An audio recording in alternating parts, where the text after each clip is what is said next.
Bonjour, la communauté. Aujourd'hui, c'est le discours. Alors tout d'abord, je vous souhaite à tous la bienvenue dans cette chaîne, dans cette nouvelle chaîne YouTube, dans laquelle je vais parler justement de sujets d'actualité, de sociologie, de philosophie. Et aujourd'hui, je vais parler d'un sujet central. C'est-à-dire un sujet primordial, très important dans la sphère médiatique. Je vais bien sûr parler de la cause profonde de la guerre en Ukraine. Alors, l'objectif de cette vidéo, ce n'est pas tant le discours. Le discours, ce n'est simplement qu'un point d'appui pour créer un débat par la suite. N'hésitez surtout pas de vous mettre en lien avec la communauté et de partager vos savoirs, partager vos connaissances, partager votre philosophie, votre vision des choses, vos observations, vos analyses. Et donc voilà. En tout cas, je vous souhaite une agréable écoute et on se retrouve à la toute fin du discours, à la toute fin de la vidéo. Bonne écoute à tous.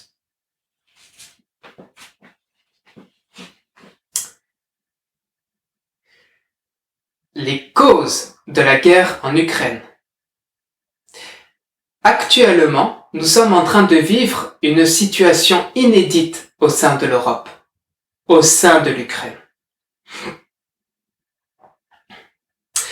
Mais la question que l'on pourrait se poser, qui est fondamentale, c'est quelle est la véritable cause de cette crise, de ces affrontements? Alors tout d'abord, la première chose à savoir, c'est que le monde n'est pas binaire. Le monde n'est pas dualiste. C'est-à-dire que la géopolitique mondiale ne se situe pas au même niveau que des films hollywoodiens, où on détermine le bien et le mal, le côté obscur et le côté lumineux. Ça veut dire qu'il n'y a pas cette caricature du méchant et du gentil. C'est beaucoup plus nuancé et complexe que cela. Ce que je veux dire par là, c'est que, d'une certaine manière, ce que l'on vit actuellement, ça a du sens. Ça a du sens, mais pas d'une manière philosophique. Ça a du sens d'une manière rationnelle et pragmatique, selon l'enchaînement de cause à effet, selon l'enchaînement d'actions et de réactions. Toute situation de guerre voile des causes internes liées à la psychologie des peuples, liées à la psychologie des dirigeants, à la gestion des émotions et aussi aux idéaux à vouloir atteindre, dans lesquels on est prêt à combattre corps et âme pour défendre des idéaux. On a pu voir justement deux idéaux rentrer en collision dans les années 60-70 entre, bien sûr, le système libéraliste ou libéraliste américain et le système communiste soviétique, le système de l'URSS. Donc voilà. Et en tout cas, ce que je veux dire par là, c'est que toutes ces causes internes, sommeillent en nous, sommeillent en chacun, à chaque personne justement, les acteurs qui ont déclenché cette crise. Et ce que je veux dire par là, c'est que il ne faut pas se limiter à une vision de surface, et une vision extérieure. Il ne faut pas essayer de se perdre dans la forme. Vous voyez ce que je veux dire? Se limiter à une vision de surface, c'est-à-dire avec une vision binaire des choses, à savoir qui a raison, qui a tort, pour ma part, il faut aller au-delà de tout cela. Parce que si l'on ne s'attaque pas aux causes internes, on va continuer à reproduire toujours le même schéma d'hostilité et de tension. Les mêmes schémas négatifs qui ont été le terreau fertile et qui a eu pour finalité justement cette guerre en Ukraine.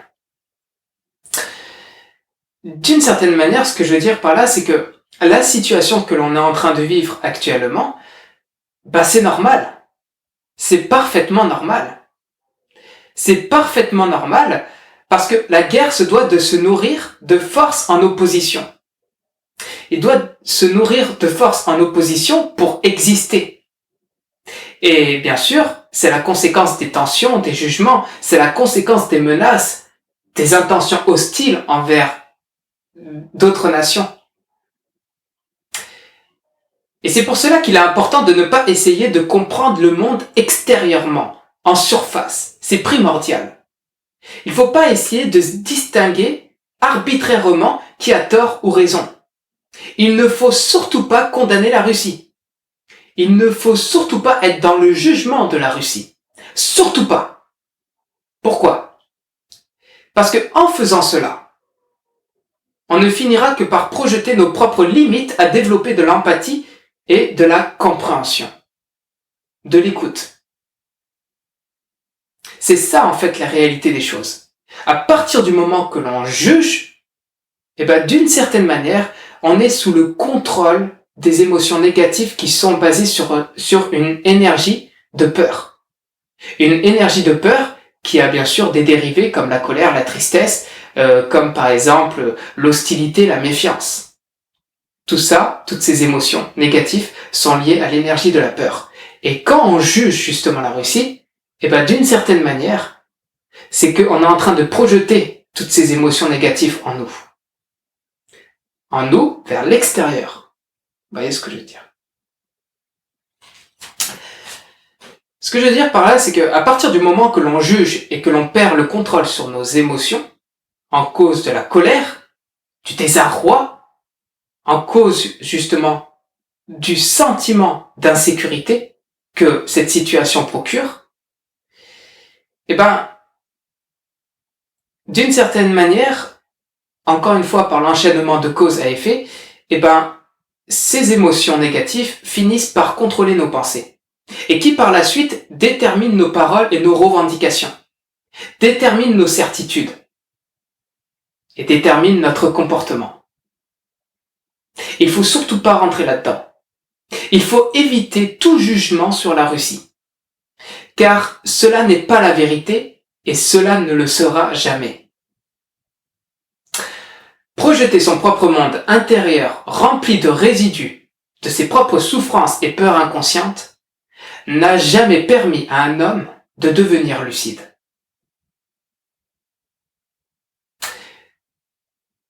Tout d'abord, pour comprendre la cause profonde de la guerre en Ukraine, je vais vous citer une citation de Vladimir Poutine après l'annexion de la Crimée en 2014.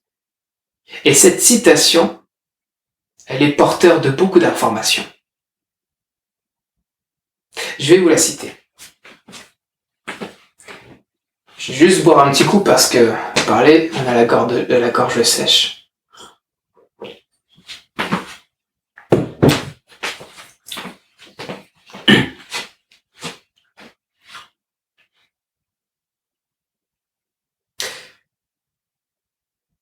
Comme un miroir, la situation en Ukraine reflète ce qui se passe et ce qui s'est passé à travers le monde au cours des dernières décennies. Après la dissolution de la bipolarité sur la planète, nous n'avons plus de stabilité. Les principales institutions internationales ne se renforcent pas.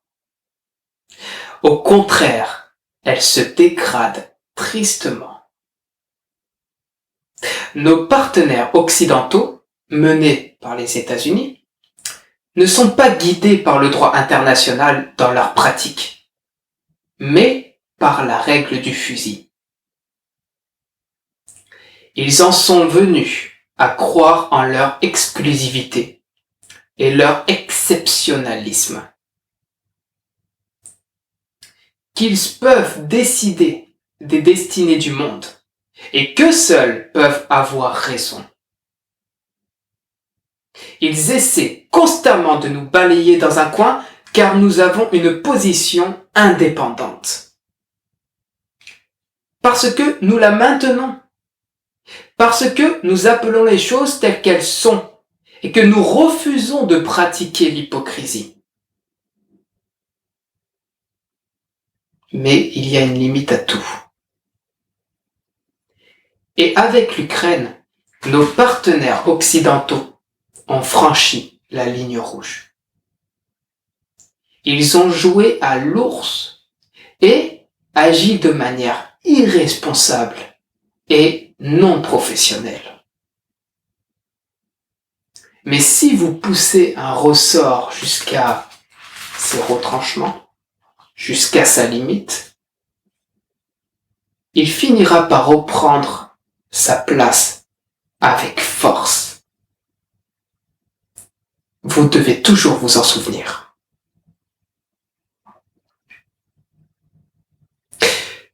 Qu'est-ce que reflète cette citation ?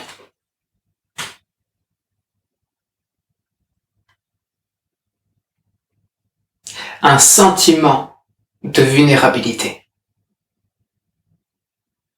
C'est une réaction aux actions expansionnistes de l'OTAN.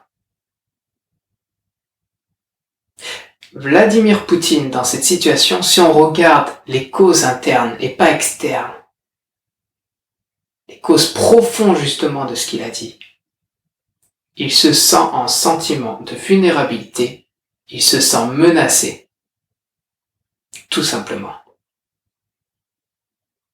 D'une certaine manière, ce sentiment de vulnérabilité loge une peur inconsciente. La peur de se faire submerger par justement la politique expansionniste des Américains. Action, réaction.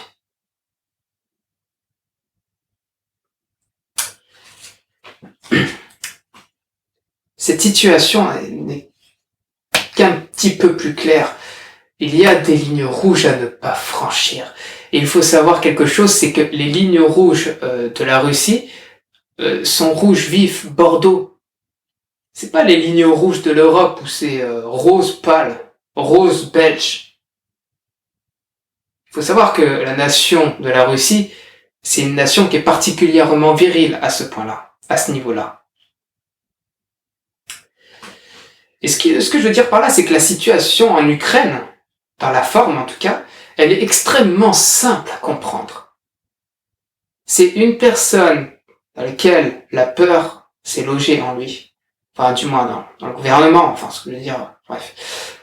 En fait, la situation en Ukraine est très simple à comprendre, c'est simplement le fait que, comme tous les mammifères sur cette terre, comme tous les humains également sur cette terre, la Russie agit par instinct avec animalité. Ils se comportent exactement comme des animaux. Pourquoi ? Parce que ce qui a déclenché cette guerre, c'est que la Russie se sent menacée et ils protègent leur territoire. C'est tout. Il n'y a rien d'autre à comprendre. C'est super simple. Les Américains ont également fait la même chose. Vous en rappelez les missiles de Cuba, la baie des Conchos ? Eh ben, les Américains également ont intervenu. Pas militairement. Ils ont intercepté des bateaux. Mais il y a eu une réaction. Ce que je veux dire par là, c'est que dans la forme, on a l'illusion que la Russie et les Américains, c'est complètement différent. Mais ça, c'est que la forme. Mais dans le fond, les deux, que ce soit l'URSS ou l'OTAN, à l'époque, ou les États-Unis et la Russie aujourd'hui, les deux, ils ont les mêmes causes internes, c'est-à-dire une peur inconsciente qui s'est logée, dans laquelle ils ont comme un sentiment de vulnérabilité, peur de perdre le contrôle sur leur destinée. Vous voyez ce que je veux dire ou pas ?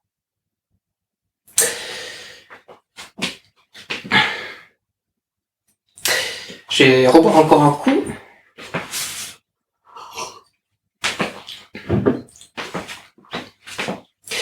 Il en est que la crise actuelle qui sévit en Ukraine ne peut pas se limiter au bon vouloir gratuit du gouvernement russe. Absolument pas. Parce que tout ça, tout ce qui se passe actuellement, C'est une création collective dans laquelle, directement ou indirectement, l'écrasante majorité des nations, je crois que je me suis trompé, excusez-moi, l'écrasante majorité des nations sur cette terre ont une part de responsabilité là-dedans. Que cela soit les pays alliés aux États-Unis ou les anciens pays alliés à l'URSS, c'est la même chose.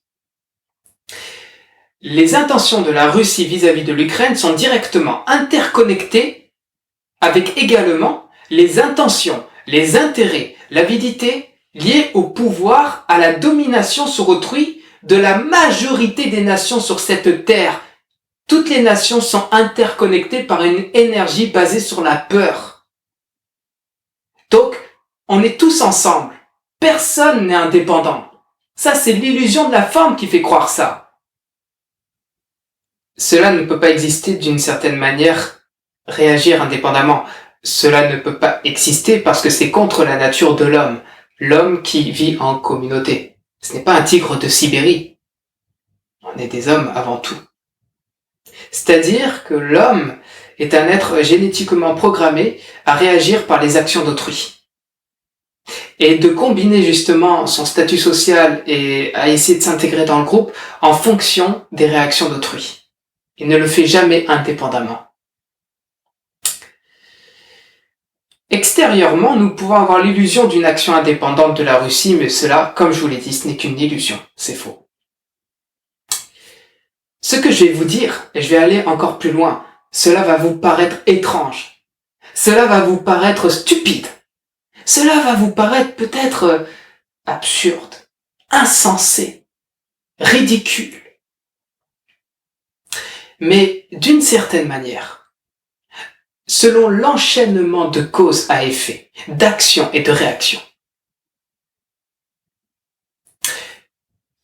nous avons tous envahi l'Ukraine. Les États-Unis compris. L'Ukraine compris.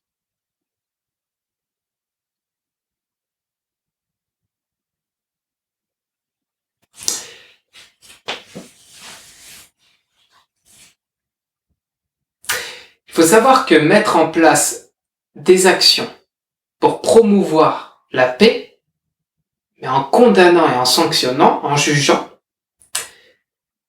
cela ne changera pas fondamentalement les choses à moyen et long terme.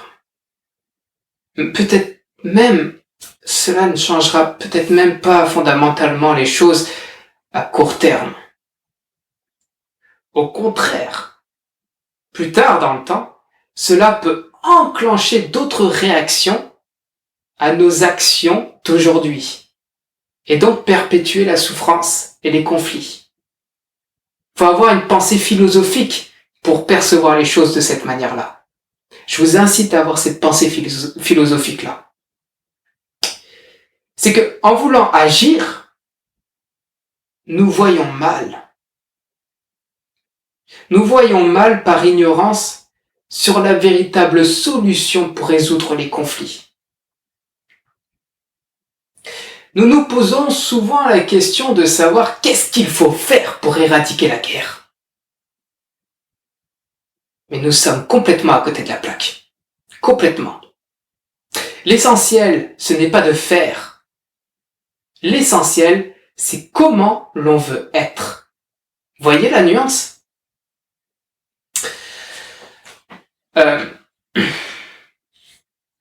Parce que, encore une fois, s'il y a l'enchaînement de cause à effet, d'action et de réaction, au travers, comme je vous l'ai dit, à partir du moment, ce que je veux dire par là, c'est qu'à partir du moment que l'on n'est pas en paix intérieure, on ne peut pas répandre la paix autour de nous. C'est impossible. C'est tout. Voilà. C'est pour ça que je dis que la base même, la racine de l'arbre, la racine du chêne, du châtaignier, c'est avant tout l'être. L'être.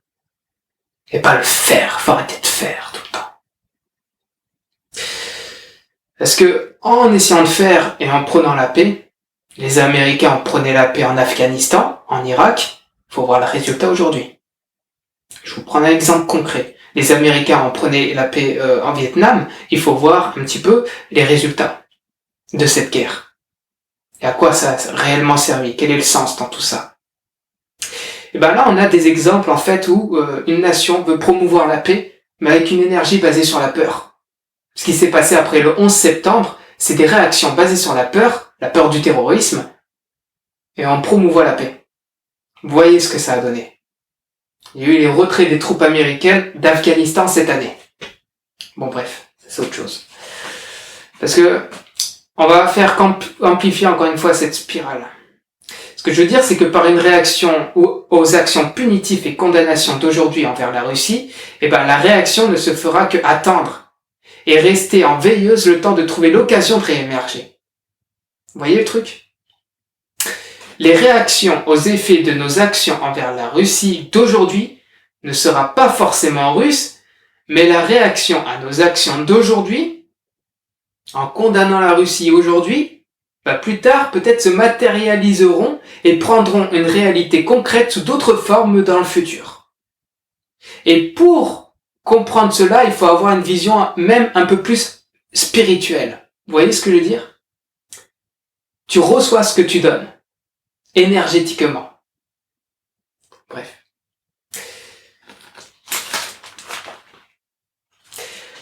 Alors que faire finalement? Comme je vous l'ai dit, il n'y a rien à faire. On est toujours à côté de la plaque en essayant de faire des choses. Ce n'est pas devoir faire qui va faire évoluer en profondeur la situation vers un état de paix. Au contraire, ce que je vais vous dire, c'est très concret, mais essayer de coincer la Russie dans un coin, c'est comme essayer de coincer un lion affamé dans une cage. Le dresseur est l'OTAN. Les fouets, c'est les sanctions. Le lion, c'est la Russie. Mais si vous passez votre temps à fouetter le lion, est-ce que vous pensez qu'un lion sauvage, vous allez réussir à le soumettre, à l'apprivoiser? Un lion de savane? Jamais de la vie. Au contraire, plus vous allez lui donner des coups de fouet, plus il va renforcer son agressivité. C'est ça que je crains avec les sanctions que l'on donne à la Russie aujourd'hui. Et que, au bout d'un moment, je vais vous dire même autre chose, c'est que si le lion est vraiment isolé, balayé dans un coin, et qu'on lui laisse aucune porte de sortie, même pas un steak pour qu'il puisse se nourrir, le lion, c'est à partir de ce moment-là qu'il va réellement devenir dangereux. Et pourquoi à votre avis? Il va réellement devenir dangereux parce que s'il n'y a aucune porte de sortie, il n'a plus rien à perdre. Et il va devenir affamé. Il n'aura que comme seule solution de se retourner contre le dresseur, qui lui donne des sanctions, qui lui donne des coups de fouet. Donc, on fait tout le contraire en prenant la paix, on prône la paix en donnant des sanctions, mais au final, d'une certaine manière, on renforce Poutine dans ses positions. La solution réellement pour changer les choses en profondeur, c'est être dans une énergie qui unit, et pas qui divise. C'est être déjà en paix avec soi-même. Et que d'une certaine manière, cette paix avec soi-même, c'est un peu l'énergie de l'amour. Alors je suis d'accord, on va dire oui, amour, c'est un mot qui est bateau. Et bien sûr que c'est bateau. C'est pas pris au sérieux quand on emploie ce mot, ça fait trop bisounours. Mais pour ma part, c'est le mot justement qui se rapproche plus de la réalité des choses, d'une certaine manière, pour régler les problèmes, pour régler les conflits. C'est dans cette énergie qui unit, qui est liée, qui est basée sur l'énergie de l'amour. Il n'y a pas autre chose, il n'y a que ça. Parce que à partir du moment que l'on développe cette énergie, donc cette paix intérieure, alors on ne comptera plus sur nos propres influences militaires pour résoudre le conflit, ou de sanctions punitives économiques et commerciales. On va déjouer toute stratégie agressive, hostile, qui suppose de devoir s'élever au-dessus de ses adversaires pour se sentir en sécurité. Au contraire, on saura prendre de la hauteur, au-dessus de ses partenaires. Et de ce fait, laisser le champ libre à la Russie de se faire entendre, de se faire écouter, de se faire comprendre.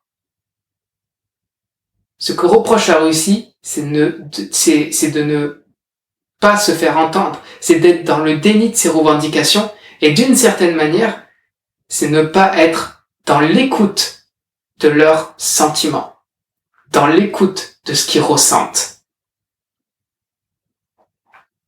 C'est ça la plus grave erreur que l'on a faite. Et tout ça, comme je vous l'ai dit, c'est une création collective. Collectif. Nous avons tous notre part de responsabilité.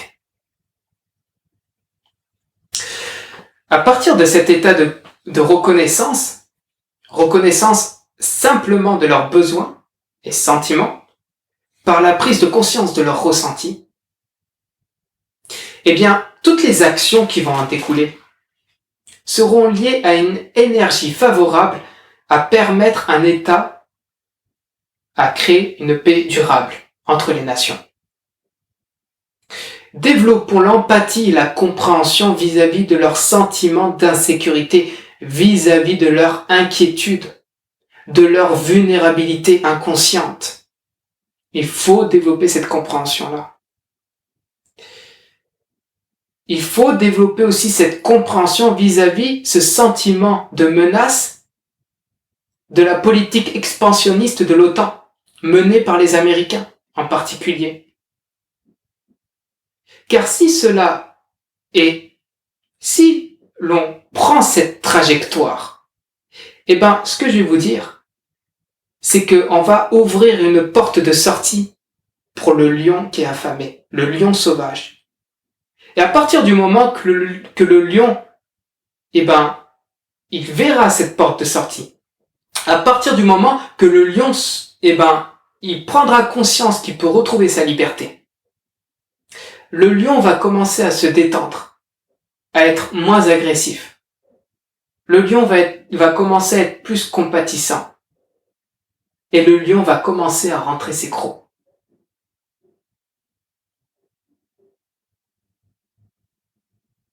Vous voyez ce que je veux dire ou pas? C'est la même chose pour la Russie.